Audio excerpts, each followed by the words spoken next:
Good evening, everyone. Welcome to the episode 3 of Ignite.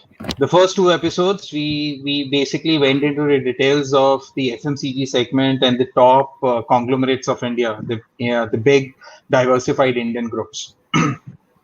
Today, we have e-commerce, the new players in the market who have been into the recruitment space only in last 5 or 6 years, but have dramatically changed the whole recruiter landscape of these schools. Today we have Flipkart, Amazon, and Cloudtail, all three of them.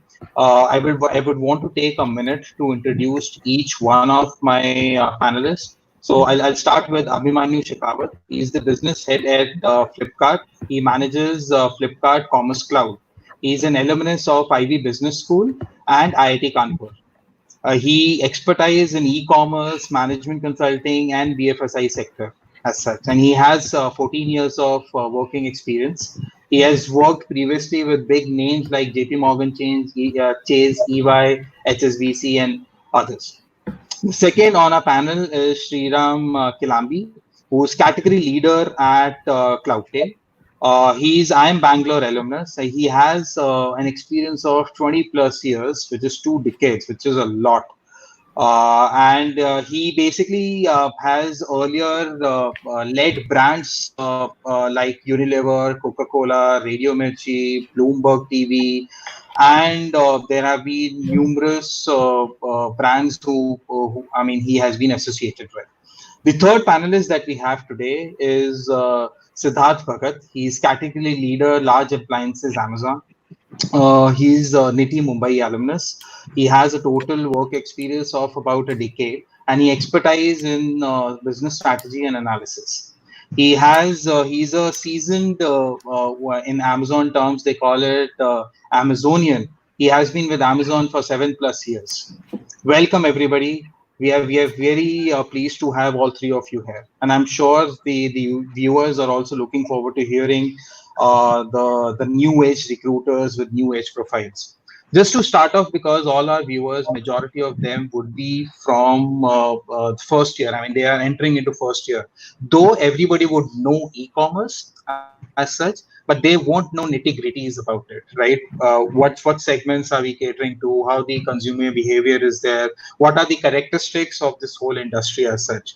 So, if Abhimanyu, you can begin and you can sort of tell them as if you're informing a layman how the e-commerce and all works from the business as well as from the consumer point of view. Sure, absolutely. Thank you so much, Ankit, for the welcome. And hi, Sriram. Hi, Siddharth. It's a pleasure to be on the panel with you together.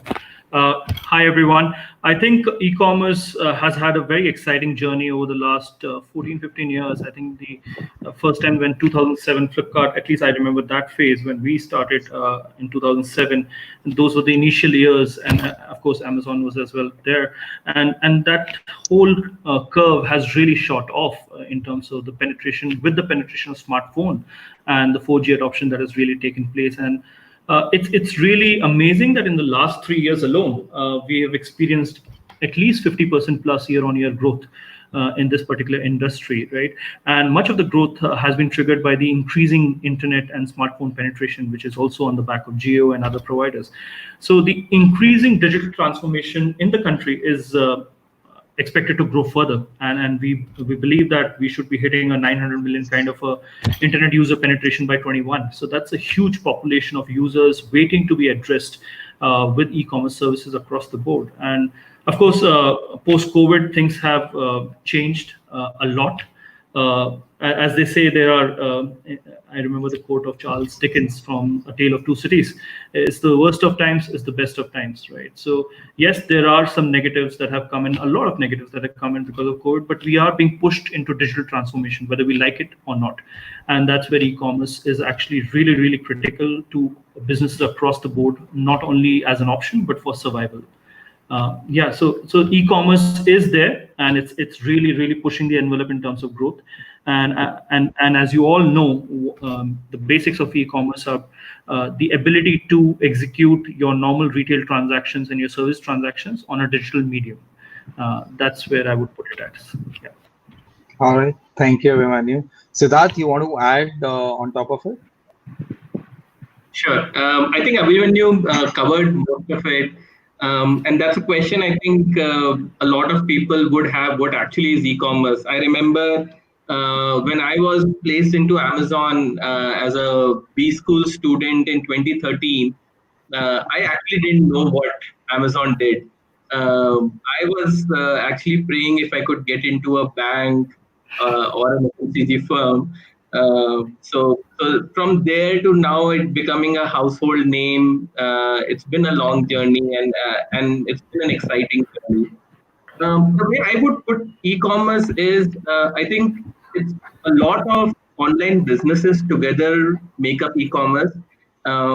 We, Amazon, as well as Flipkart, Myntra, these are marketplaces where we provide platform for sellers to come and sell, customers to buy. We provide logistics services, we provide marketing services. There are a lot of e-commerce companies like your Book My Show, Make My Trip. These give different kind of services. Amazon also offers ticketing, movie ticketing, airlines.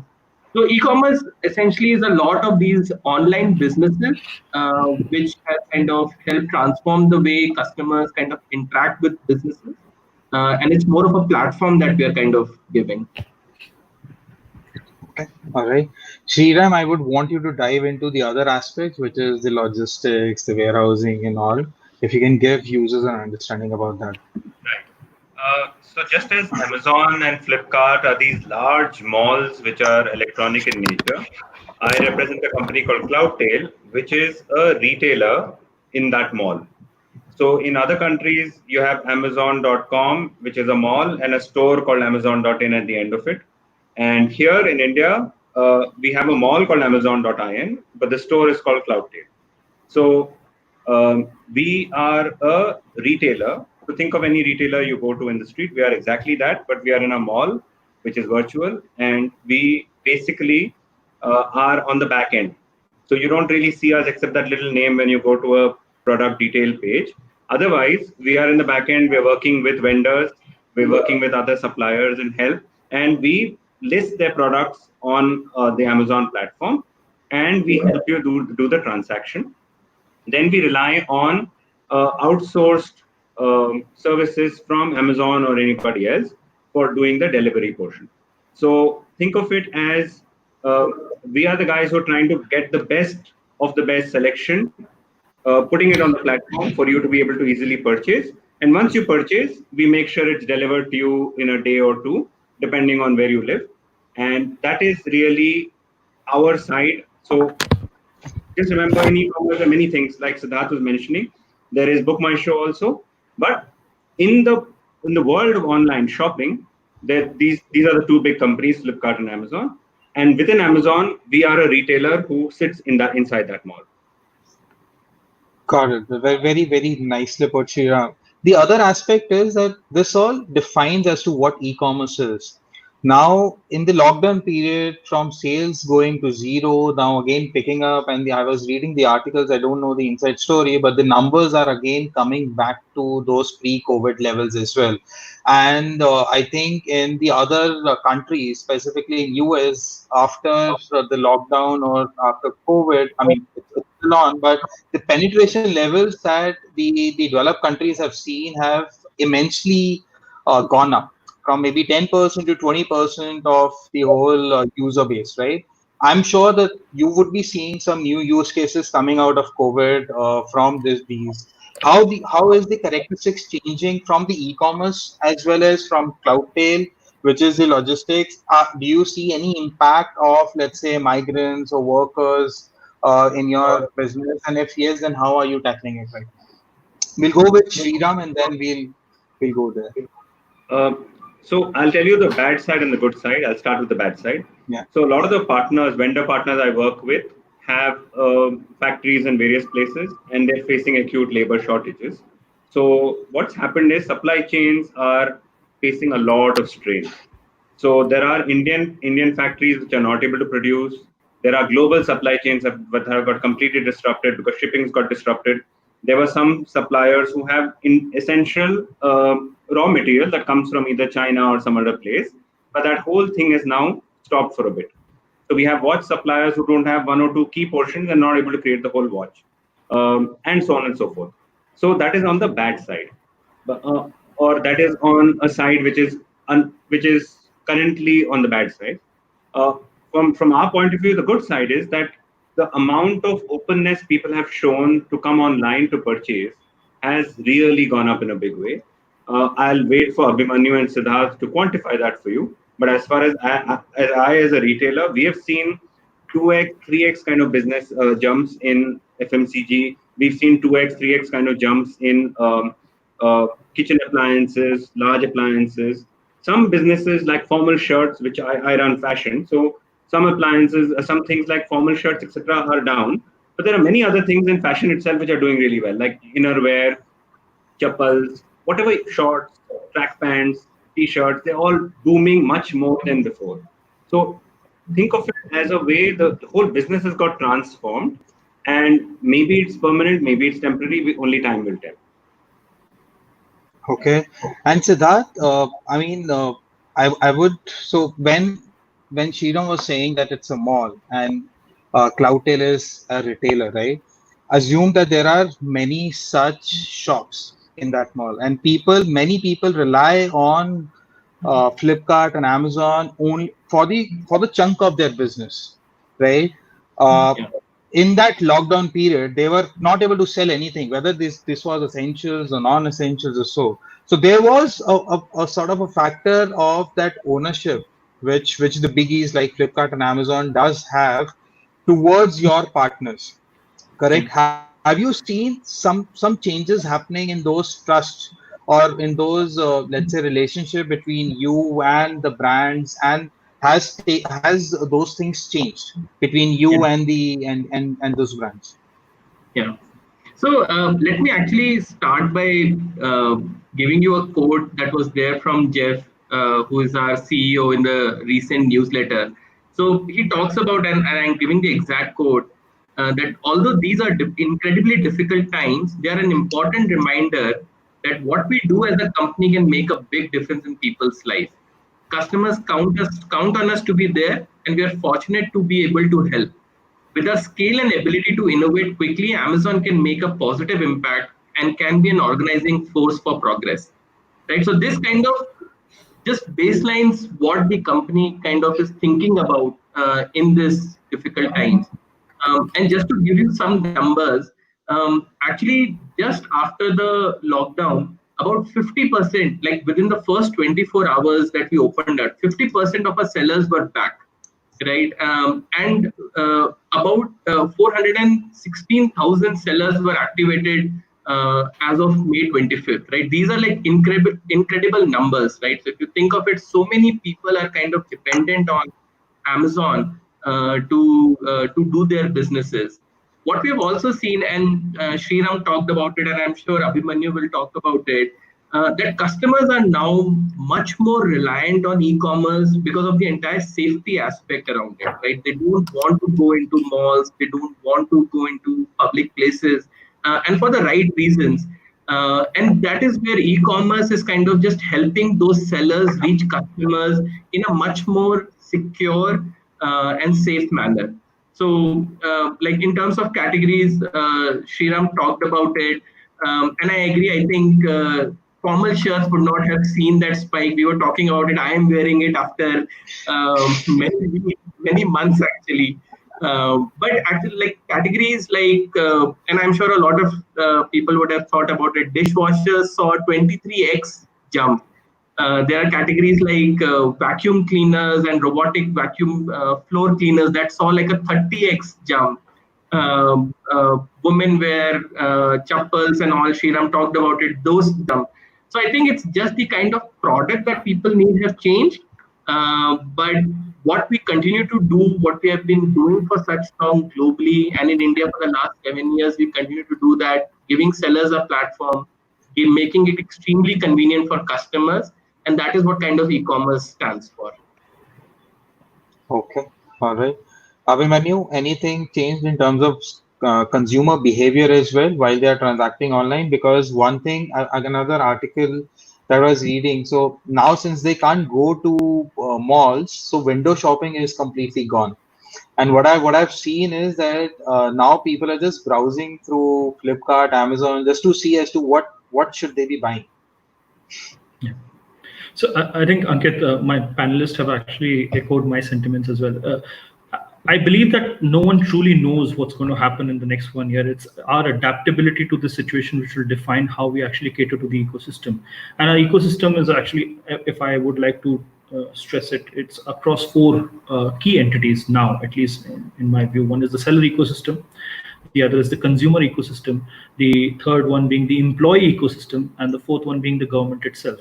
Given that the kind of application of lockdown that goes through in cities, and how is that going to impact our supply chains, those were also key concerns in the initial phases of the lockdown. So for platforms like us at scale, we have to solve for all of these at scale, and there are complexities across the board when you're not interacting in person.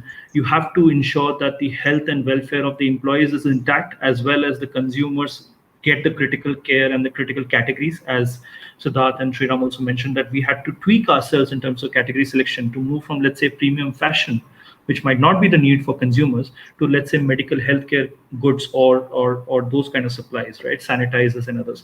So just evolving, adapting, and really executing that at scale. We launched private label sanitizers in a period of a few weeks. And just to introduce that to the market, because that was the need of the hour, right? So I think it has come upon us, digital ecosystems, as a national duty of sorts, that we need to solve this and bring the economy back at scale as fast as possible, because it is in the benefit of the whole ecosystem to ensure that consumerism comes back. It is not just about individual players, it's actually on all of us to bring that ecosystem back, because at the end of the day, economy is going to define how we are going to beat this calamity at the end of the year. So in terms of categories, absolutely, as Sriram and Siddharth mentioned, premium fashion is going to go through a downturn. There are offline players that are going through a downturn. But then, as I said, that there are worst of times and best of times, there are other industries that are coming up. You have edutech coming up. You have healthcare moving to telemedicine. You have gym moving to online commerce. You have transport moving to remote work. So there will be exchanges of pros and cons, I believe. Sure. There's a question from Priya, and I'll just put that on screen as well. So she's asking that has the COVID lockdown forced e-commerce giants to basically alter their ways of delivery by adding local vendors? And I'm sure there have been certain additions, right? Quick services like Dunzo. So, Abhimanyu, I'll go to you first. Has that happened? I mean, because the business model, your internal business model would have also changed because of the not only the supply chain gaps but also the manpower gaps as well, and the Absolutely, convenience. absolutely.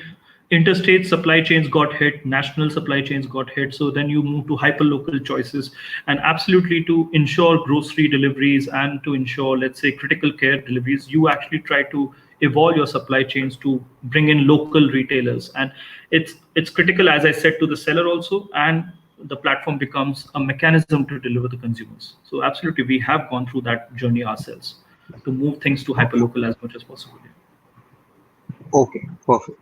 Now let's move on to the other segment. When we are talking about new things getting implemented, obviously there are next gen profiles that e-commerce guys were the pioneers of. So I can name two or three which students definitely need a definition of, because they very easily get confused. So product management, program management, project management, these three specifically. And Sriram, I'll come to you for vendor management, category management, as to what are those definitions. But if Siddharth, you can clarify at least in these three what each one of them entail and how each one of them are different from each other, but aligned to the common growth of the company. Yeah, yeah, sure. So within Amazon, actually, we don't really have a project management sort of a profile. We do have product management, program management, and similar sounding. There is also a technical program manager, but it's a little still different. I can walk through all three. So I was actually both a program manager and a product manager in the last 7 years. So with some experience also, I can tell you how they are different. Essentially, the big difference between product and program is around the entire tech involvement that you have. Very broadly put, a product manager is somebody who would start on building a new product from scratch. So, for example, if you think about the Prime program, right? So the product manager is essentially responsible for building the Prime benefit from scratch. If you have to talk about free next day and 2 day delivery, how would that entire experience look like? How would you kind of build that experience? Is something that a product manager would do. So product manager would work with the tech teams, they'll work with different customers, gain the requirements, identify how that product would look like in the long term, build it out, and launch it. Program manager then kind of picks it up from product manager and is responsible for scaling that product from a small baby that the product manager has created into a giant business that it is supposed to be. Right. So they are essentially responsible for the day-to-day operations. How do you scale it? How do you optimize it? How do you make sure that there isn't any wastage? It is working as the product manager envisioned it to be, and so on and so forth. There is also something called as technical program manager that we have within Amazon. These are essentially more tech heavy sort of profiles. They sit within the tech orgs. A TPM would generally be reporting into a SDM, which is a software development manager. These are guys who essentially build out the architecture for a solution from a technology standpoint. Sure. And also, Abhimanyu, if you can add on top of it in terms of, so he talked about product manager giving let's say, a prototype, then program manager essentially putting in the business sense into that, how to scale it up. Now, from the ownership point of view of that particular thing, who takes the ownership? Is it, let's say, a different profile, let's say a category leader, which I mean, one of you would have been, or there is another profile, and is that something that is given to, let's say, the management trainees at a early entry level itself, or that's an experience thing? The ownership of that particular product or the category. So, as Siddharth rightly pointed out, the definitions of product management and process management. So, I'll give the example of loyalty itself because that's the example that Siddharth also articulated.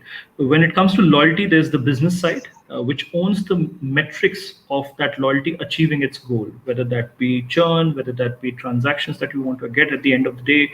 Then there is the formulation of constructs which will actually appeal to customers to ensure loyalty. So there's free shipping, fast shipping, exclusive deals. Formulating these constructs into a tech conversation is the product guy's role or the product manager's role, and ensuring that those products get made. But at the end of the day, once they are made, and the execution and driving business because of those is something that is an accountability of the business side on a regular basis. So constructing events around it, doing marketing around it, ensuring that it reaches to customers and they comprehend it and they engage with those products. That's the business accountability. So I would say the responsibility is kind of shared in phases. So while constructing the product, what the definition of free shipping will be, the research goes on collectively, business and product both sit together and define what they need. Product then takes it out to actually construct the product, and eventually once the product is made, it's a business accountability to ensure incremental business from those streams. So wherever you are plugged in, most of the MTs that will come in will be mostly on the business side of things. Sure. At least for us. Also, Yeah. sure. Abhimanyu, just if you can take up one more example to clarify the whole stages of, let's say, getting that business for a category. So let's say, let's take a category of furniture, hypothetically, right? Yep. I mean, today you decide as let's say the owner that, hey, we are getting into furniture, right? So what happens from that day until that is launched, and then when the ownership drives it to maybe 100 crores, 500 crores, or a million? How does it happen? Sure. If you can take them through the whole flow. So I'll take a hypothetical example Sure. where furniture, AR, introduction of AR, augmented reality for furniture. Let's say business actually is running the business on a regular basis, sales are going on, and they realize that they need to innovate and grow the stream. And the biggest concern that is coming from customers is that they cannot visualize the length and breadth of the furniture item in their local environment. And that's coming from the reviews and the research that they are seeing and the transactions that they're seeing. This is at a business end. They take that problem statement and exchange those problem statements with their product counterparts. They further actually extend that process, do those researches collaboratively, and they do their own focus groups to identify that this is actually a concern. Then they will come back with a solution, and maybe, let's say, the solution comes out to be that we need to incorporate an AR feature on the app so that individual customers can actually take a snapshot of the product and identify what the length and breadth is and just make a decision far more quicker. And then it's in the hands of product managers to actually then go about it, how it should look like, where in the product journey or in the retail journey should it be plugged in, should it be on the product pages, what should be the construct exactly, should it actually just show length and breadth or color streams also. Those are all the nitty-gritties that the product manager will then work around with. Once the product is complete and it is integrated as a solution into the business tree, then it's business's objective to market that feature and drive more incremental sales from that feature. That now, let's say XYZ platform has this feature, why don't you come and transact with us? And they will have to work with marketing to actually ensure that they target those customers and increase sales. So that would be the whole journey of a product like that. Okay, perfect. Thanks, Abhimanyu. Sriram, let me come to you because there are different profiles that are very, very glamorous on campuses, but people actually don't know about outside of these, which is vendor management and all. So if you can take them through all of them. Yeah, so we have two principal roles in Cloudtail. The first one is called vendor manager. Don't expect any fancy names. And the other one is called in-stock manager. So the vendor manager's job is to run the P&L for a vendor. So for example, if I'm the vendor manager, because I've discussed formal, I'm the vendor manager for formal shirts, then my job will be to work with Arvind Group, Madhura Group, various other groups. And I have a P&L at the end of the month saying, I have so much stock, I have so much sales, I have so many returns, I have so much profit. And your job as vendor manager is to run that business, and you report into a hierarchy where there is a group of vendor managers who are run by one person who ultimately reports into the category leader of that particular business. The other job, and that's an interesting job for people who are largely engineers, and not that vendor managers are not engineers, but this one is very nitty like Siddharth is, called in-stock manager. The job here is to basically make sure that the product, suppose it's, say, this time I'll try to take a slightly easier product, say watches. The product is available in stock with me.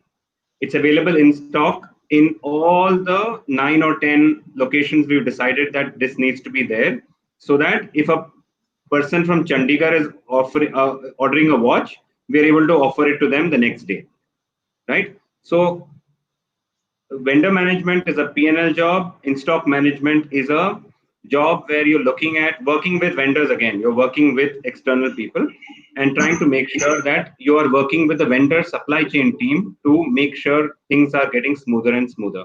So the vendor manager's job has a set of metrics, which are sales, profit, how much selection do you have, how much of that selection is doing well, is it we have internal metrics. I don't want to bore you with specific terms, but we have a metric which basically says how much of your selection is available with a promise.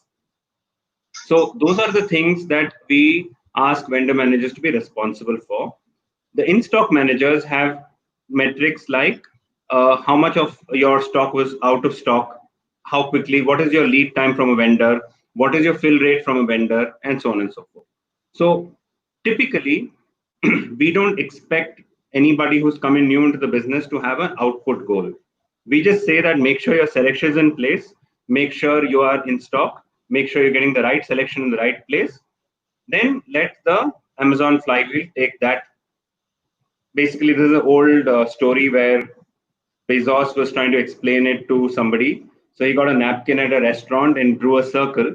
And he said, this is the virtuous cycle of e-commerce that I'm just explaining to you, saying, make sure your pricing is good. So for pricing, we have an engine which takes care of it. So no vendor manager and stock manager needs to really bother about pricing, but also it's an important metric. As long as you have the right amount of selection, as long as you have the right pricing and you have the right availability, then people will keep coming in, people will keep buying, and they will tell people, and it's a virtuous cycle. So these are the two big roles at Cloudtail.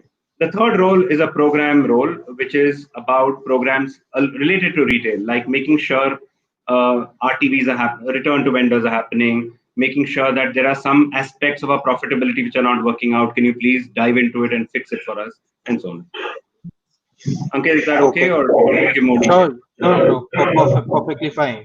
Then the next And question comes is because there are multiple profiles that a person can choose from. I'm sure when you go and recruit in B schools, let's say for summers or finals, what exactly is the role that you're going for? Is it a standard management trainee program, a leadership with different stints, and then you allocate a different role, or you directly go for a role? And how do you ensure that that person whom you have hired is put on a path to success in that role, or maybe in that leadership program? So I'll start with you, Abhimanyu, for Flipkart, and then we'll go to Amazon and Cloudtech in that order. We for usual hiring processes, we have three kind of scenarios. One is the regular business hiring process where the rotation program kicks in for the hirees. But in the same, we also have we do keep a lookout for any lateral folks who have professional experience who might be an immediate fit to a requirement. So there have been some exceptions of that sort. I remember myself hiring someone for loyalty specifically on one of these sprees in marketing. Setups, right? Sorry, in the MBA hiring process.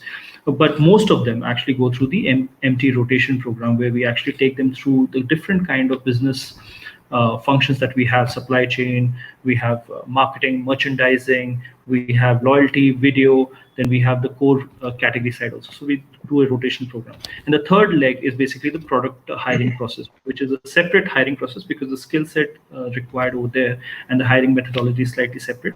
So that's the third leg that we go for. And those are the product manager hiring process. Okay. And in between these, Abhimanyu, if you can also dive into, let's say, when you're hired, when you've already hired an MT for the management training role or a product role, once they join Flipkart, what happens with them? How are they ensure that, how does Flipkart ensure that they're put on a path to success? What stints do they go through? Right.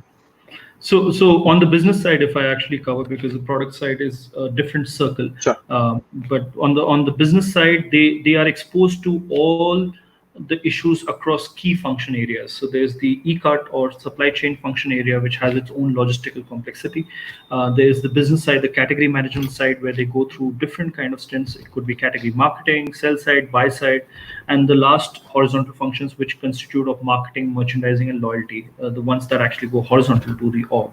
So these three pillars actually are the MT rotates across these and is given enough occasions in that first year of their onboarding that they can experience and have a good idea of what these functions are all about. And post that 1 year, after they have had those stints, we actually have their preference also locked in, and we also do an assessment of their own capabilities and where the fitment will lie for their future roles. Okay, so 1 year of complete MT program, which is stint based, and then they That's right. basically get into one. Okay, and That's beyond that, right. then there is no hand holding as such, right? Then they're getting into Of their course, specific roles and move on. Yeah, there perfect. is continuous Well, hand-holding, of course, because we do have coaching and mentoring, from the but manager. from an empty process, that's the empty Mhm. process. And then you go into the normal management cycle of things, where you get your mentoring and your coaching I, from I'll your tell you, I'll trainers. tell you where I'm coming from because in yesterday's panel, when we were talking about conglomerates getting into it, so they have their stints, but there was an interesting aspect given by TAS. So they do have stints for about a year or so, but what interestingly happened was that they ensure that from 1 year to 3 year, that person is put into a role which is individual contributor role, right? Then they move on to a team-based contributor role. I mean, that is the expectation set beforehand, and then they move into, let's say, the team leading or the leadership roles or so. That's a normal journey itself. It's just that Right. we don't have any timelines, and I'm sure in your cases, because things move really fast, we cannot have 1 to 3, 3 to 5 or so. It may happen within maybe 2 to 3 years as per as the person is fit. Absolutely. Is that right, Abhimanyu? Absolutely. No time Yeah, frame, right? absolutely. So it's a growth industry. So 1 year is the lock-in that you have, and after that, you make your own choices across the business because you have to start running before you even learn to walk from that side. But then there is enough support system that exists across mentoring and coaching that we have after that as well. So I think it's a very solid process. It's gone through its own testing over the last few years. So I think we believe in it and strongly come out. Yeah. Correct. All right. Let me move on to Siddharth. At Amazon, what's the whole process? Sure. So Amazon actually has far too many roles actually. Let me try and actually give you some of the big ones. Um, so we have three leadership sort of programs that we offer on campuses. And there are about 6 or 7 specific profiles that we offer on campuses. In terms of the leadership profile, the most coveted one, which is also for people with experience, is the Pathways program. So Pathways program is generally within the operations world, where we would take people who have about 5 or 6 years of experience before they get into a management program. And these are roles that are kind of essentially set to develop future leaders within the operations world. Similar to as Abhimanyu talked about various stints, Pathways managers go through stints across the operations world, and then they are set up to become leaders within the certain time frame. Right, very similar to how you would see in some of the TAS and Aditya Birla Group and such kind of profiles. Then similar to Pathways, there is also a bold program which is also within the operations world, but people with lesser experience could opt for a bold program. Similarly, that's also across operations world. Only people go through different profiles within CS operations, fulfillment operations, your catalog operations, and so on and so forth. And then they are kind of set up to be leaders. The third role that we have is something called as MLDP, which is Marketplace Development Leadership Program. Here, each of the person goes through at least 2 stints, a product manager or a program manager, a sales or a marketing. They would essentially rotate roles every year basis what is their liking, and then finally they graduate out of the program and choose the team that they want to stay in. Then there are a lot of individual, very specific profiles that we hire. There are roles within the finance org that we hire for. There are roles within the operations world, so your fulfillment centers, transportation that we hire for. There are roles as category managers. Abhimanyu talked about it. These are people who kind of own small categories, every aspect of a category, from the customer experience, working with sellers, defining policies, defining the overall customer acquisition strategy, and so on and so forth. So that's a very central role that we have. There are roles within the marketing function. So Amazon has various kinds of marketing functions within the organization, so we hire for that. And then there are roles that we hire for within the merchandising function, in-stock function, and so on and so forth. So depending on which campus you are part of, what is your number of years of experience that you have before, and the kind of, so let's say if you have a lot of clarity that I want to become a marketing guy only, I want to be a product manager, I want to be a program manager, you can specifically choose for a role. But sometimes you're not sure what you want to do and you want to try it out, then MLDP. And if you're very clear for an operations role, then it's Pathways or Bold. And I saw a lot of people asked about it. You don't need to know coding to become product manager. I didn't know as coding as well. So. Yeah, thanks to that for asking that. I mean, answering that question. Let me. So before I move on to Shriram, Siddharth, I have one more aspect of this. Is there any stint which is also dealing with your global teams as well in any of these programs? And that's one. And the second is, because you go for multiple roles, it's understandable that in some of the roles you're only looking out for work ex people, but for a fresher, which all roles will also be open, or majority of them are also open to freshers? Yeah. So I think both of these are like really great questions. Let me start with the first one. So within Amazon, actually, most of the roles require a lot of interaction with our global counterparts, right? So in India, Amazon is only 7 years old, but globally we are like we started off in '99, right? So there is a long history and a lot of learning that has happened. So in every role, you will have counterparts in all the locales that you need to work with, and there is interaction with people from literally every continent and country that we operate in. Um, Also, I think as a company, we want people to move around in businesses. We want them to move around within different countries that we operate in. Actually, most of the people that joined in my batch, only two of us are left in India. Most of them have actually moved to different countries, and people kind of sometimes ask me that, why are you not going? I tell them I like India, but so that's I think one of the great things about the company, that they want people to kind of move into different roles. Like personally, this is the third role that I am doing right in the 7 years. On the second question, except for pathways where there is a specific requirement and Bold has a certain bit of experience, which is generally 2 years, we don't really ask for experience for all roles. So a lot of merchandising roles don't require experience. We have also kind of played around with the category role to see if we can hire freshers.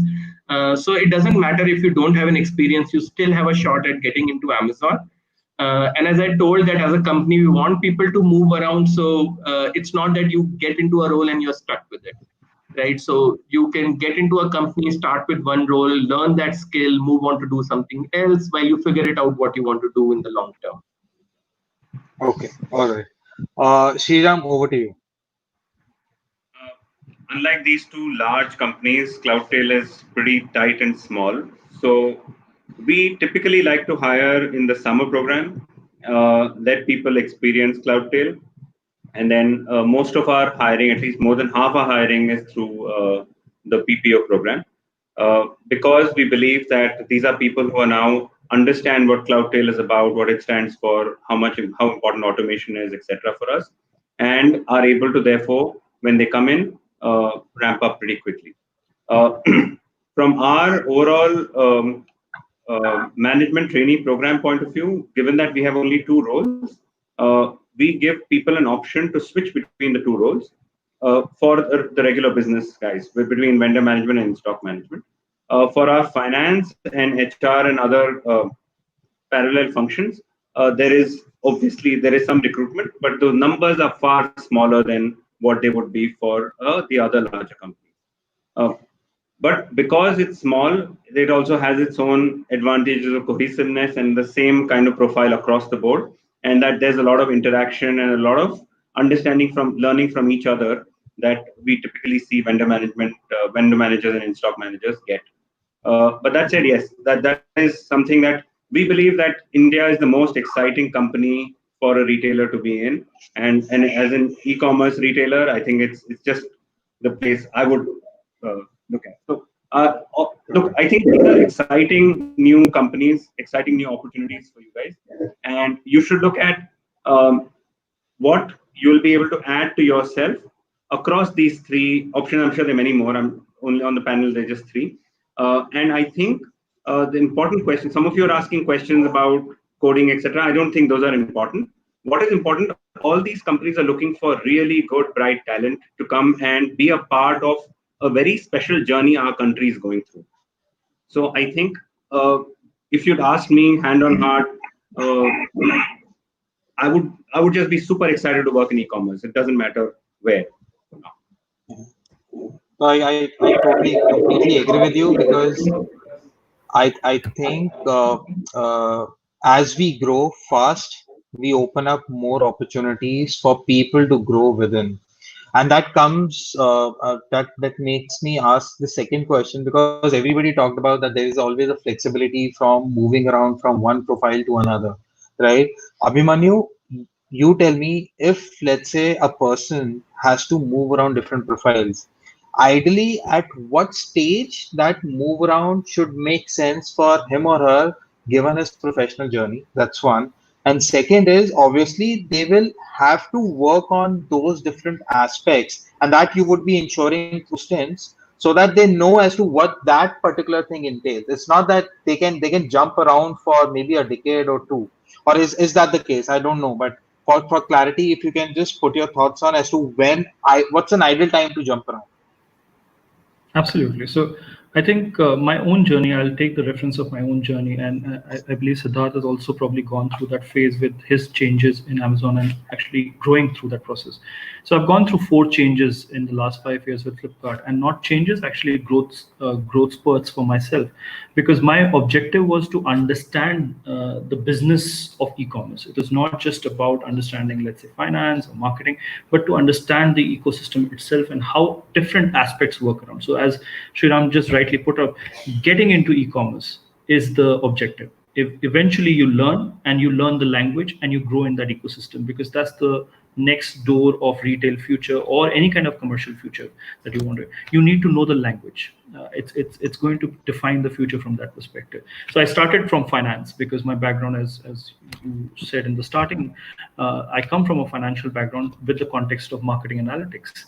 I started from finance, understood marketing a lot more in detail because marketing was something that was very close to me, and I wanted to explore that space, especially digital marketing that went with the digital ecosystem, right? So chasing that consumer on the digital footprint. Then I went to digital marketing and headed performance marketing over there, understood that ecosystem. So combining the two, then ROI made sense and launched loyalty program, because that's the eventual objective of any marketing function, to retain customers. Apart from acquisition, that's the separate side. Then you retain the customers. Then you look at a program way of things, at how to actually run a business side at a program level and not just functions. And then now I'm actually in the business of selling these solutions as best practices in Flipkart Commerce Cloud. So that's been the journey where you become an e-commerce expert, and then you are at a stage where you're actually going outside the ecosystem of Flipkart and going out and selling those best practices. That's been my journey. So it's all about understanding the language of e-commerce, and you will find your pathways. As I say to my um, for students who approach me, it's not a sprint, it's a marathon. And especially with e-commerce, it's a growth journey. You have to be part of that growth journey so that you can understand the language, and as you will enter the doors, you will understand where you will actually want to go. Eventually you should have a particular direction, but you cannot be 100% sure that you do want it. You just have a directional view, and you will actually pivot yourself slowly and slowly. But you need to get into e-commerce to understand the new language, is what I would say. And I think that's the precise reason why we see many startup founders coming out of new age, or let's say e-commerce, because they get to know about each and every vertical so early that they think that, I mean, and if they have an idea, they have more confidence to run that business. And that's why there have been many such startups spinning out from Amazon ex-employees, Flipkart ex-employees, and so on and so forth.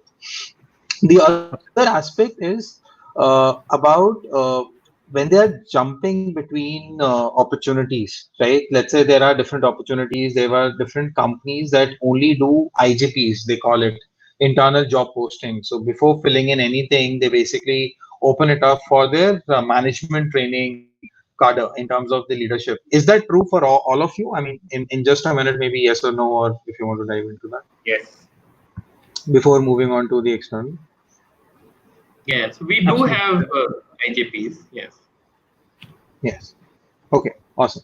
Let's come to, so we talked about the profiles, we talked about the management training program. Let's come to the hiring bit, okay, wherein you actually go on campus and now the candidate is in front of you. What are those skill sets that you would want in an ideal candidate? Obviously, those skill sets will change based on the profile you're interviewing them for. But do you look at the CV in terms of the marks? So the background, work ex, freshers, any other parameter that is very key to you, and that might be a personal thing, or maybe as a group we do look into those traits. So I'll start with Sriram first, and then move on to Siddharth and Abhimanyu. I thought I'll always be the guy coming third and answering these kind of questions. I'll ensure.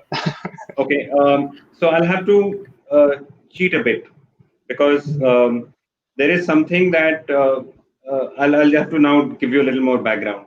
So there is um, Amazon Asia Pacific and Catamaran Group, which got together, created a company which created Cloudtail. So Amazon is one of our investor companies. And what we've done very shamelessly is there's something called leadership principles that Bezos and others created for e-commerce. And we have a very similar recruitment philosophy to Amazon when it comes to leadership principles. So we basically look at okay, to answer most of the questions that are coming up. Do we look at some amount of experience? For at least Cloudtail, we do. We don't typically hire just straight freshers. We look for somebody 1 or 2 years experience, because that sort of helps us. At least that's our experience. It helps us understand a little more maturity in that individual. I'm not saying that they can't be freshers or not mature. I'm just saying that's our experience. And typically, all our interviews about what experiences this person's had, which showcase a certain kind of behavior. And if we believe that behavior gels with what we believe in, what Cloudtail believes in, we make a hire call. Which is why I said that a lot of our recruitment happens through the summer internship route, because we believe that for a retailer, we require a little more time for us to do this. So we are very serious about our summer program, because we then recruit most of our people through the summer program. And whatever balance we have is when we go to the campuses during final placement.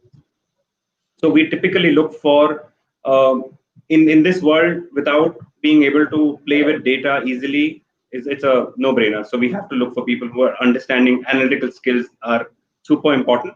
The two other things that we look for is somebody with an action mindset, so who can go and who's a doer, what doesn't want to waste too much time, just goes in, and a person who really looks at taking that whole project as if it was his or her own. So one of the leadership principles is called ownership, where Bezos talks about uh, leaders are owners. They are people who completely don't bother about whether it's my work or somebody else's work. So these are the three things we look for: analytics, action orientation, and ownership as the key ways in which we hire people. I don't know if that answers the question, Ankit. No, perfectly. When you mentioned analytics, so in one of the other panels, when the analytics was mentioned, they were the students do get confused about that. To do analytics, you need coding. So I just want Oh, to be clear that analytics means I meant processing of analytical data. skills. I meant Right, analytical right, skills and not analytics at all. I meant right, analytical right. skills, the ability to understand data in a manner that you can take business calls on. Correct, correct. And it doesn't need And to that be, can be you don't done need to on be an Excel Excel whiz. sheets. Yeah, You don't need to be an Excel whiz. You don't need to be a math whiz. You need to be somebody who understands data for what it is and say, okay, this data doesn't make sense. And that's the kind of guy, that's the kind of person we want. sure, sure. Okay, perfect. So that I'll come to you next for Amazon. Yeah.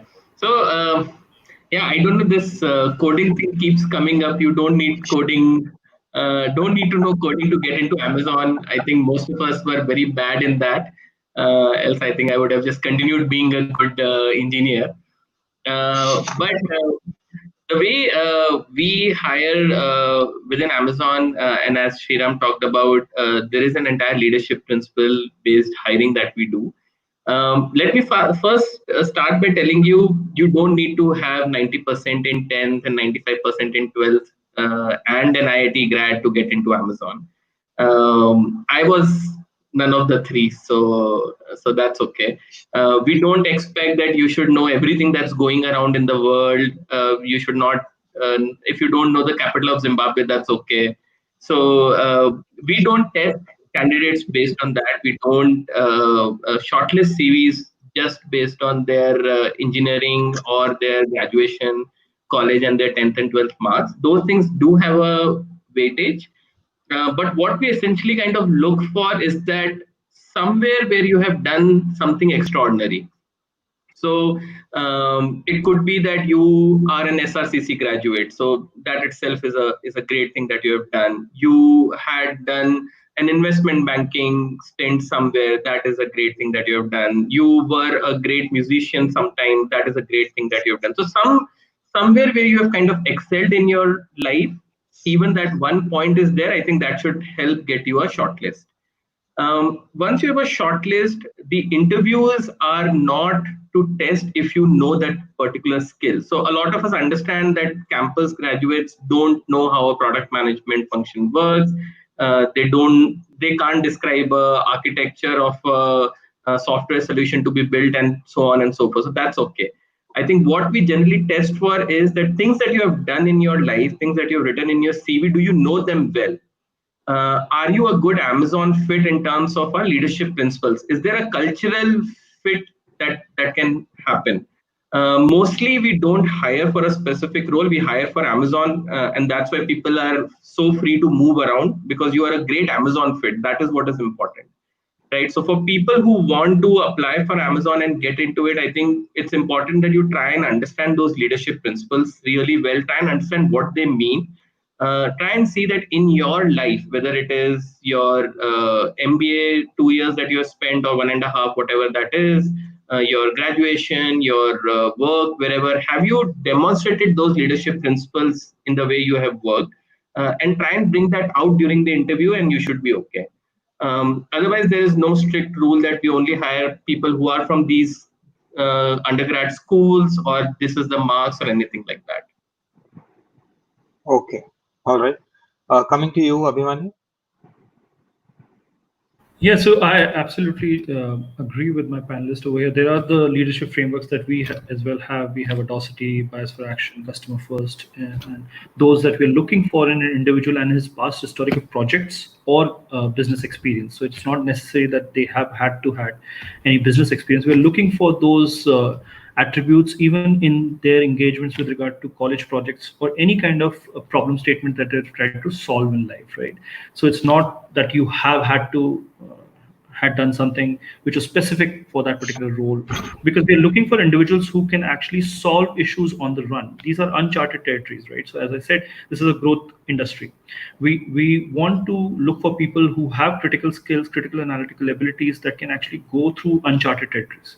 So for that, it's not a templatized solution in that way, right? But there are functions which are specialization functions also. So especially marketing, branding, brand management. That's a very specialization function where you need some skill set of FMCG industry that you can actually translate back to positioning or brand positioning. It's not possible that you're coming as a finance or an IT professional and then you say that you want to be a brand manager. It's just very difficult and and that's the journey that I had to take. I had to just get into e-commerce first, showcase that I had that ability from a business finance angle, and then probably move to marketing. It's very difficult for you to prove on your historical IT or finance based work to say that you're going to make an industry shift in brand management, which is a very specialized. So I just want to caveat that as well.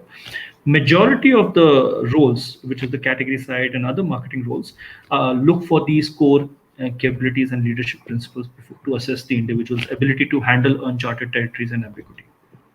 Sure. Also, Abhimanyu, on the topic, see, we've all talked about that we are looking for these skills, right? Some of them can be very evident in a resume, right? Some of it is only they come out when you're interacting with them, when there is a GD, when you have some certain thoughts, right? Is it true that in that sense, because many things are mentioned in the CV, is each company going through the complete CV? Or is there a mechanism wherein everybody who applies goes through, let's say, some sort of a test which evaluates them on certain basic skills, and then only we get into that mode where we are looking at the CV as well as the interview mode or so? That might be different for everybody. Maybe in 30 seconds, if everybody can sort of speak in terms of how they are evaluating. We'll start with you, Abhimanyu. Yeah.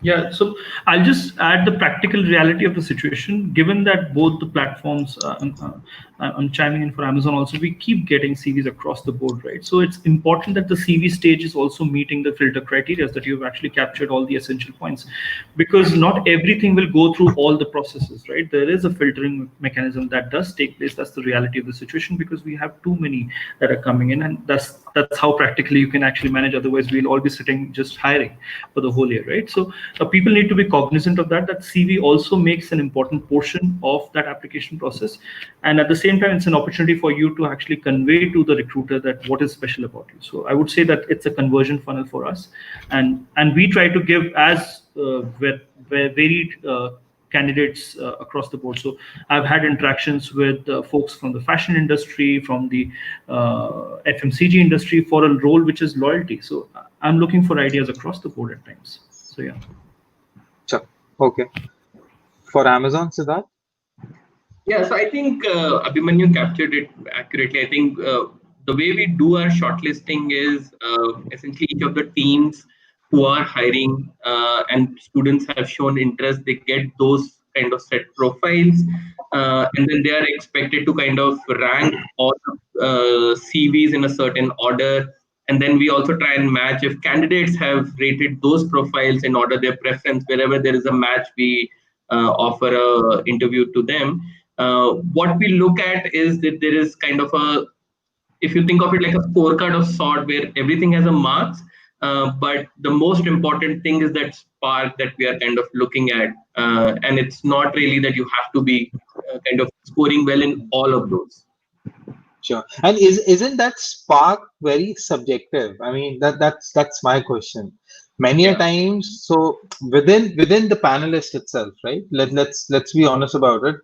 I mean, your kind of spark might be different from me, right?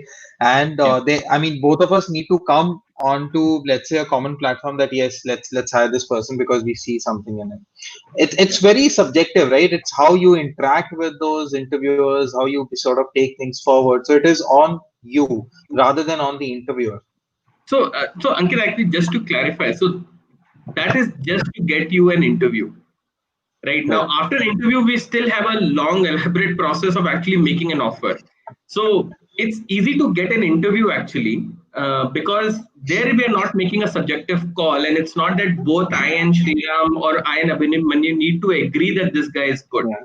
If I feel that's okay, I'll give him an interview, and then all three of us will talk to the candidate, and then we have sort of a debrief process, where each one of us talk to each other, and like then we decide collectively that is this person going to be successful in Amazon? Are we ready to offer him what he's also looking for? Because sometimes it also happens that candidate wants something else, we don't have that available with us, right? So it's mix of both that has to happen. But Sure. all the entire spark thing that I talk about, or where have you excelled, is only to get you a shortlist. Got it. Got it. Sriram for Cloudtail? Similar. So basically, we have a set of students who have marked Cloudtail in their preference list. For the campus, we go to very few campuses. For the campuses we go to, we make sure that everyone who's interested in Cloudtail, we do at least a prelim round, if not a more detailed one. And then that's just to get you an interview, but the interview process is again about leadership. Sure. In the meanwhile, I can see some comments. I'm just putting what Strafford has to say. So he's also with Flipkart, and he was just answering one of the comments here. So I just wanted to basically put it out that Flipkart strongly value audacity, biases for action, and customer first attitude. So whoever is asking about those things, in addition to what everybody has been saying, this is also true. Now, the other aspect that I want to discuss is we have all talked about different industries, FMCGs, conglomerates, different profiles, right? The important question is, how does a student pick which profile is best suited for them? Profile is secondary. I would say which industries they should be going into, because there will be maybe 200 recruiters on IIMs and the other B schools as well, right? I need to have some sort of a clear understanding, at least a consideration set, right? If not bullseye in terms of, hey, I want to get into only Amazon or only Flipkart within e-commerce as well, right? At least if I get into conglomerates, it's fine. If I get into e-commerce, it's fine. Whatever that is, right? How do you think in those 2 years of the MBA journey, what all should they be doing to ensure they explore those options and figure out what is best for them? We'll start with you, Sriram. If I was a student today, like like Ankit pointed out, it's been a long time since I was a student. In my time, day zero was consulting companies and a few iBanks. Day one was FMCG companies, and day two was IOCL and others. So with there wasn't that much choice, and if and you would get shortlisted if you had 3.5 plus GPA, you would get shortlisted by the McKinseys and others. Otherwise, you won't get shortlisted. So I think the amount of choice you guys have right now is immense, and that also has its negative side to it because you don't know what is good for you. So I would use you're just getting into B schools. I would use the first year to really think deeply about what is it that you really want to do. Do you want to create? Do you want to run a business? Do you want to be part of something bigger? Do you want to be part of a very steady way of working where there are rules, there's promotions at the right time, and so on and so forth? And that research is something that is very personal to every individual, and I would urge you to do it.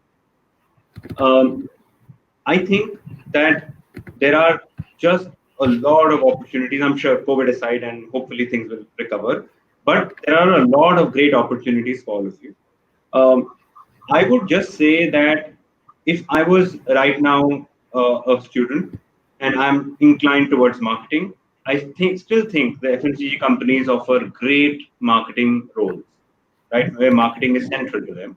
There are, of course, Flipkart, Amazon also have something, but still, it's still that world. If you believe and you've got a great analytical mind and you really want to help this thing and you want to be a consultant, then of course that is your world. But from an action point of view, from where you have double, triple digit growth and likely to have triple digit growth across for many more years. For example, Amazon US this first quarter has grown some ridiculous 40 plus percent for its size, right? So you can imagine that this industry is poised for long term growth.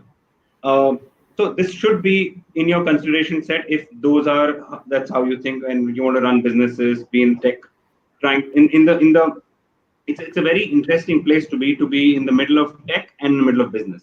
And these are few companies that give you that opportunity. You should look at it. There are several others, but I guess they will come to pitch to you in a few days. Sure. Before I move on to Siddharth, the other interesting fact, because Shriram, you mentioned it, we came out with our employer branding report, which was Voices of Students. Interestingly, there was one insight in terms of what is the students valuing or seeing when they are actually selecting a recruiter on campus. So, profile was number one, followed by companies growth and their industry growth. So what you're saying is already taken into account at least for the current batch, and I'm sure they're moving forward. And I'll also talk about one very interesting aspect that one of the panelists here yesterday also talked about. Many a times you also need to see about your lifestyle, what kind of a lifestyle you want to live, and that was very interesting. The example he gave was that if you are a runner, if you want to run every day, then probably consulting is not right for you because you'll have to run for flights every day. And you're not running, but you're just getting those things. So I think it is also to do with their personalities as well and their industry, the growth, as Sriram pointed out. We'll come to you, Siddharth, and then Abhimanyu. Sure. So let me give you a very biased answer. Choose e-commerce. I think uh, I I actually genuinely don't know of companies that are innovating at a pace at which e-commerce is, right? And I'm not only talking about Amazon. Amazon is doing a lot of stuff, but most of the e-commerce companies, right? The kind of business that you get to manage so early in your career is exceptional. And as Sriram mentioned, right, some of the FMCG companies have the best marketing profiles, right? Building a brand from scratch is an exceptional experience. But how many companies can say that you can do great marketing? You can also do a lot of operations. You can do a lot of technology. You can do category management. You can also work on launching the next episode of Inside Edge. You can also work on launching AWS in India, right? You can also work on launching music in India. You can work on like so many things, right? And so I feel, and I agree with Sriram. I think it's important, firstly, that when students come in, they should start understanding what are all the different profiles. Like when I had joined NITI, I had very limited understanding of what operations is.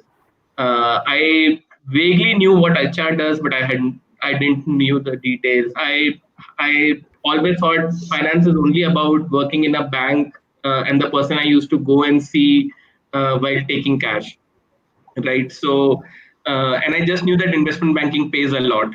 So it's important that you need to kind of understand all of these roles and see what will you really like doing every day of your life. Then figure out. Yes, Shiram is saying something. Good. No. After you finished, I wanted to say something. Okay. And then I think once you figure out what you want to do, try and figure out which is the company that does that work really well, right? And then try and make that company as your target company. Now, I would be surprised if Amazon is not that, but I think that's the framework to use. Okay. Shriram, go ahead. You wanted to make a point.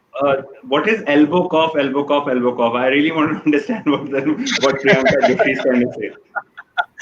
No idea. She's just praising the session. It's very informative. I want a feedback link, so that maybe she wants to give us 5 stars. Or not. Let's go on to Abhimanyu. Yeah. Right. Yeah, I think Sriram and Siddharth have captured the basic decision framework, right? So there's the lifestyle-based choices of careers, and then there's the passion-based choices of careers, right? There is the third one, which is acumen-based, where you don't fall into either of the two top, that you don't know your passions and you don't know if you will get into the lifestyle choices based kind of career choice. You go into the acumen based career choice. But I think I just want to add another nuance, given that this is the COVID times that we're living in. There's a new criteria that is creeping in, which is empathy, and you really need to watch out for the kind of companies that you are going to go for. How are they treating their employees today in the times of crisis? There are multiple ways that people have treated across, and we have heard those stories, right? It is actually critical as to, yes, you go through your tough cycles, but even in those tough cycles, what are you prioritizing? Are you prioritizing your employees or not? So I think that is going to become a key criterion for a lot of the new management students to actually assess these things on, because job safety and security is as essential as about their health and well-being. So I think people are watching this very closely, what brands are doing with their employee base as well on a regular basis. So it will become a key criteria for you to select for long-term career growth and your own well-being. Yeah. Sure. And I just wanted to add in there in terms of, see, we've talked about as to what all they should be doing. How to explore, I think there are numerous. So when I think all of us were doing our MBAs, there were very, very few opportunities like these case competitions that Amazon does, Amazon Ace, Flipkart Wired. They weren't there. I mean, only in last 3 to 4 years, that sort of category itself, where companies are telling students that, hey, learn about us, interact with us in a different way, so that you get to know what we stand for, our values, our systems, and what actually would you be doing on job. So I think that's one very, very interesting aspect of what companies are interacting with you, and you should participate. The other things is that there's some certain companies that also are looking out for live projects or maybe workshops. So we do conduct certain workshops in let's say festivals, wherein Uber is taking on let's say mobility, Amazon is taking on e-commerce, Flipkart might be taking on the next 10x growth, how the growth hacking or so, right? What that does is that because the company is taking it, you will get to interact with at least that person from that company, as well as the cases, I'm assuming, will be mostly within that industry itself. Any thoughts on this? I mean, because all of us were when we were there, there might be only 10 opportunities. Now I know last year there were 125 corporate competitions that happened in the B school thing, and I mean, this year it might be 150 or 200, and that makes me smile. But that's an opportunity for students to go through. No, Yeah. I would use that. I would really use those to understand the DNA of these companies because when you do a case study competition, you're also giving out a bit of what we are like, and therefore it's a good idea for you to participate, see if you like that kind of stuff because it's trying to simulate for you what that role work looks like. So if you like it, then maybe that's a good place to apply. So maybe you should do across different sectors a case study competition each to see what you like the most. Sure. Okay. Absolutely. Anyone else? Any thoughts? No? Yes, No, Ankit, sorry, Siddharth, you want to go go ahead, ahead? go ahead, go ahead. Good. So Go ahead, I Amit. think having done Wired over the last 3 years, it's a very unique way of interacting, at least for Flipkart, and how I have felt across that process is that I am actually putting a problem statement which has its sense of ambiguity. We are putting the next set of problems actually in front of Wired. It's just not the existing one. So we don't go with a templatized solution in our mind. We are actually going with a problem that we are going to face in the future, and we're looking for inspirational solutions. So these guys can come in and actually fit in those kind of solution problem, and they are comfortable with that ambiguity. So I've been genuinely and positively surprised with the kind of effort that students have put in across these case competitions. So I'm a big believer of it. It has given me an opportunity to understand them in a live environment, as Sriram just rightly put. So yeah, absolutely. And not only for students, I think I was talking to many of our clients as well. Many people also look out for these opportunities to recruit as well. Maybe some quota gets filled up by these competitions, and that happens organically. I mean, if they have gone through this, I mean, they have done really well. Siddharth, Absolutely. you wanted to make a point. Yeah, no, no, I agree. I think the person who leads marketing for appliances was actually one of the ace winners. We stayed in touch, and then she kind of joined Amazon. So I think those are good opportunities to also kind of keep in touch with leaders that you talk to from these companies.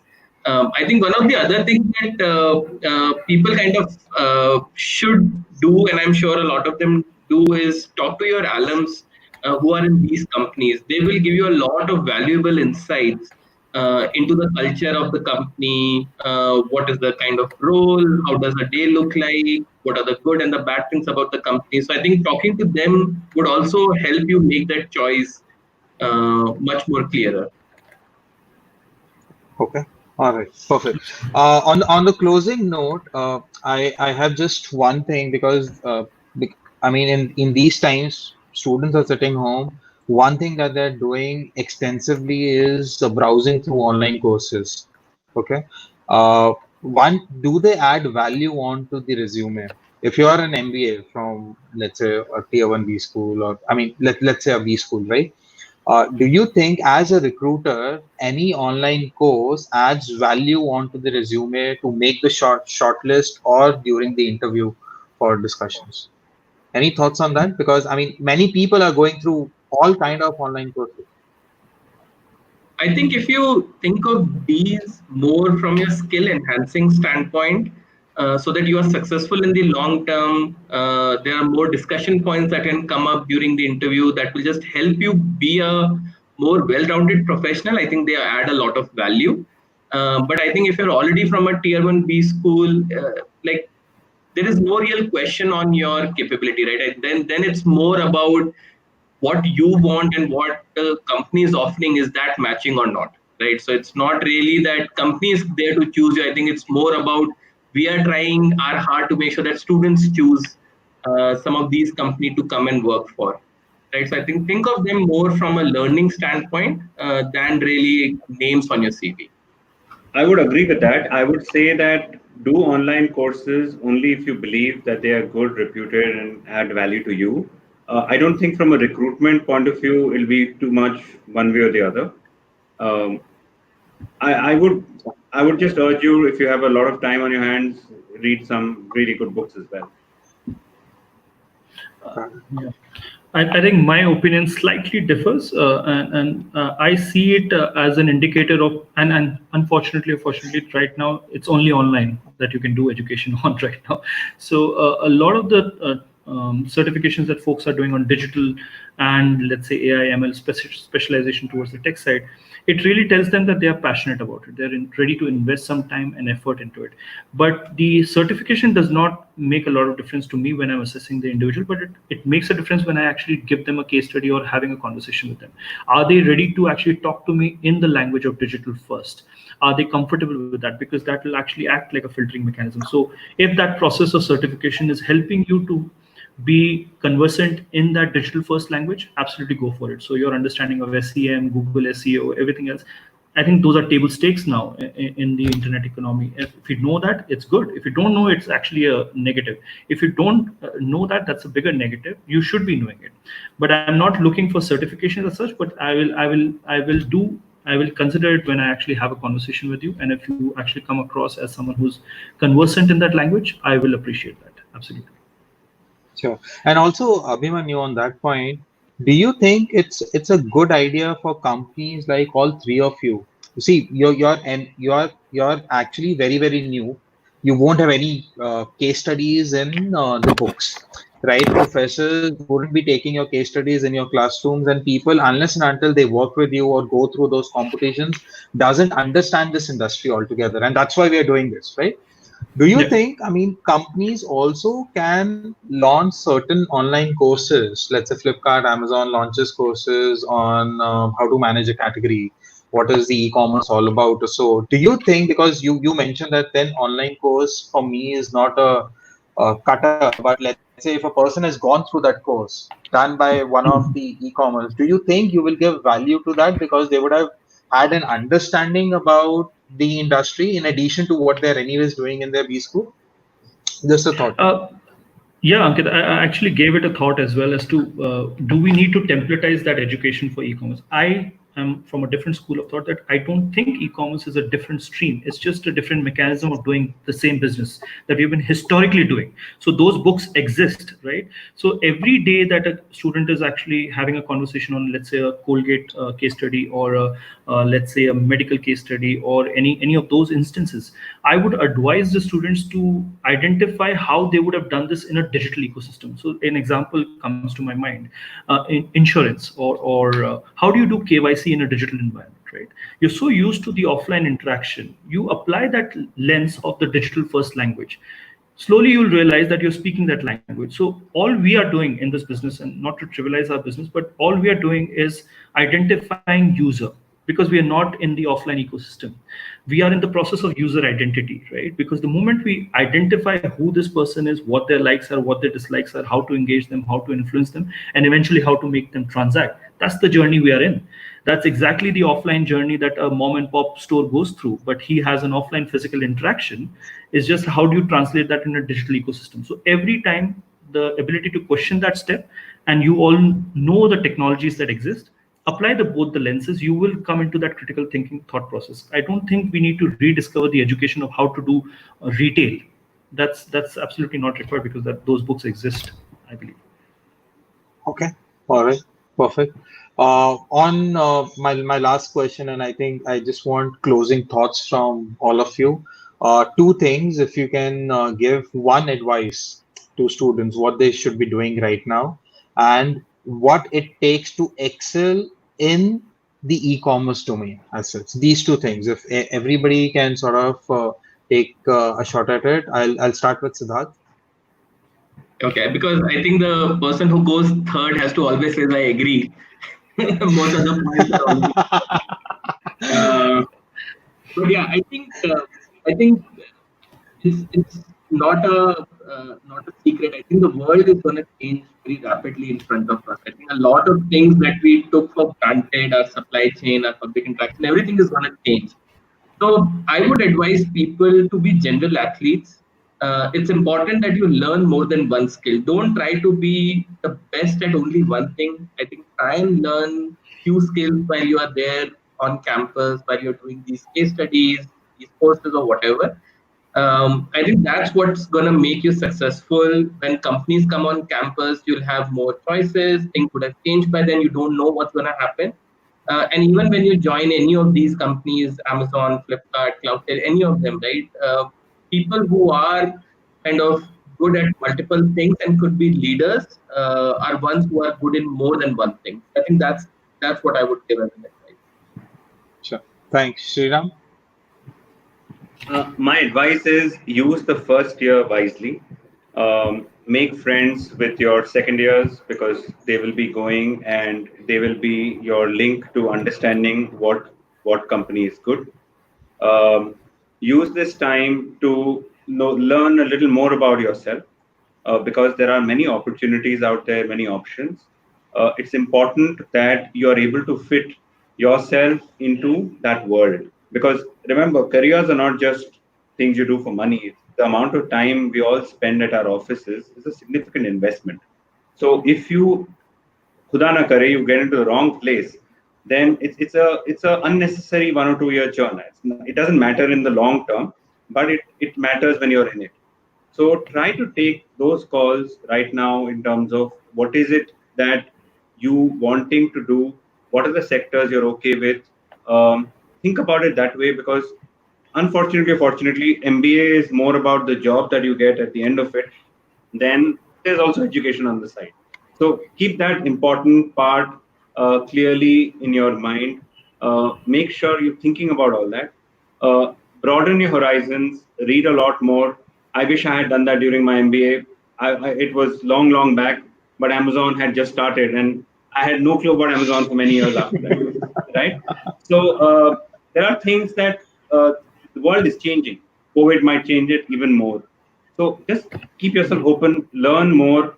Uh, but the most important advice I'm going to give you is make sure you have a memorable, fun time in your education because it's not going to come back, right? Don't fret about many other things. You've done the hard work, got into a good business school. Also enjoy it. Thanks. That's Absolutely. And we'll close it, Abhimanyu. Yeah, I think Shriram has really caught on to that aspect that I was also going to cover, and Siddharth as well. I think the biggest earning for me in my MBA was my network, and till date, those are the biggest earning or my real estate that I have actually acquired from MBA.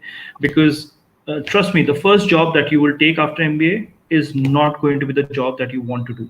In majority of cases, that is not the job that you would have wanted. A few exceptions exist, of course, Mark Zuckerberg being one of them, that he's still with Facebook. But I mean, like, you will never end up with a job that you wanted to do for the rest of your life.